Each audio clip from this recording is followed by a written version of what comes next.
fellas, welcome back to the channel. Yo, welcome back to the channel. So we're getting back to work on this D series here, this ZC swap. I'm filming over there right now. So we got the motor mounts back in. Got that all mocked up, so we're gonna go ahead and pick up this motor here and drop it in this car. Alright, so before putting in the engine into the engine bay, it's always a good idea to get the wiring harness stuff that's going to be hard to reach once the motor's in the car taken care of. So I went ahead and got the alternator put back on, the intermediate shaft put back on, and got that all plugged up. And then I'm going to get these plugs on the back of the block. Your block might be different because this is a JDM block, so just keep that in mind. It does look like it's gonna break.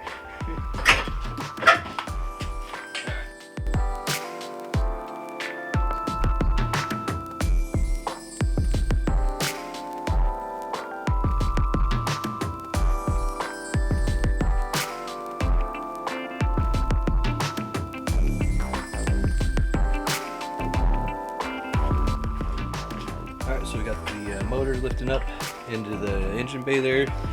Got the mounts ready on the driver's side and the back for the firewall. I'm going to put the passenger side trans mount on real quick. So something that you can kind of see in the video, but it's not really shown. I don't know what happened to the file. Maybe I didn't press record, but I tried to show you guys how to level out your motor with these two floor jacks that I had laying around, because just pulling up the motor is not always going to happen in the straightest fashion, so just keep that in mind when you're doing your swap. Alright, so we got this side all figured out.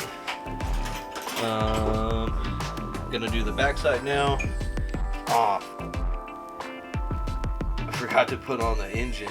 So if you just shake the motor back and forth, it'll make it easier to catch the threads.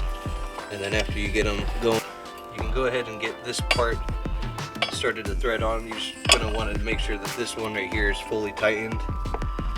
Once you get that one completely tightened down, you can go ahead and get this piece on there, and then you just need to make sure that the front thread is started.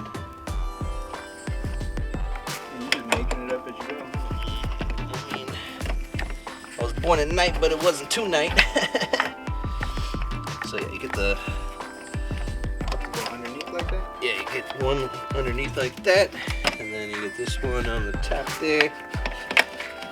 And sometimes you gotta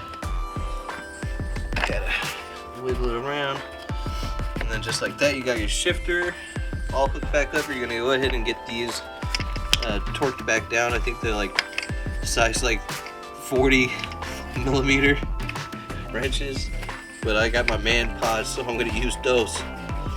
And then go ahead and connect your heater core return line. I think that's a return. There's whole YouTube videos about to be there. Yeah. And then after you do that, you can go ahead and just basically put everything back on that you took off. Get the fuel line going. Make sure you have your speedometer cable and the transmission.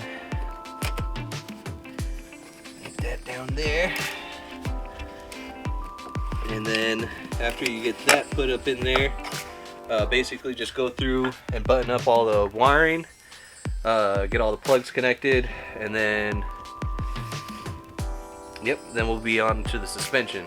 So getting the suspension back off, because I haven't taken it back off again since I did the power washing and stuff.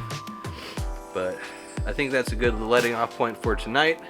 Stay tuned for the final part of the D series, and I'll catch you in the next one. Peace out. You're sick. So that's how they fucking like film, dude. Like, and like these people on YouTube, they're like suckers, dude. And like they just like let me